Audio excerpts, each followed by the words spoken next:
the bridge that was never lost. There comes a moment in every human life when the question changes. It is no longer, how can I survive? It becomes, what is all of this trying to teach me? Many people believe the greatest mysteries are hidden somewhere beyond the stars, inside secret archives, behind governments, technologies, or forgotten civilizations.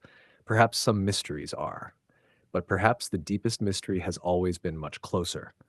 Perhaps it has been quietly waiting behind every ordinary moment.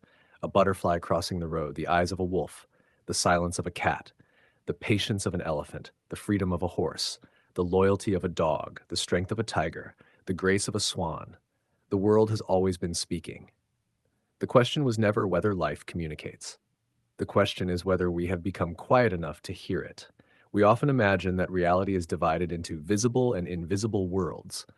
Science tells us our senses perceive only a tiny fraction of what exists. Philosophy asks what consciousness truly is. Spiritual traditions remind us that everything may be more deeply connected than appearances suggest. Perhaps these are not opposing stories. Perhaps they are different languages describing the edge of the same ocean. Some people ask whether unseen beings feed on human energy. Perhaps, perhaps not. Yet there is something we know with far greater certainty. Every day something competes for our attention. Fear asks for it. Anger asks for it. Endless distraction asks for it. Comparison asks for it. The modern world has discovered that attention is one of the most valuable forms of energy a human being possesses. Where attention goes, life quietly follows. Maybe this is one of the greatest forgotten truths because someone carefully hid it, but because we became too busy to notice it. Then another question appears. If attention is energy, what deserves to receive it?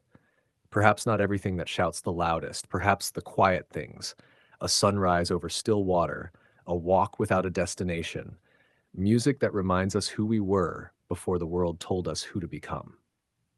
A conversation that leaves us more honest than we were before it began. Animals have never tried to convince us to become something else. A wolf remains a wolf. A butterfly never apologizes for becoming wings.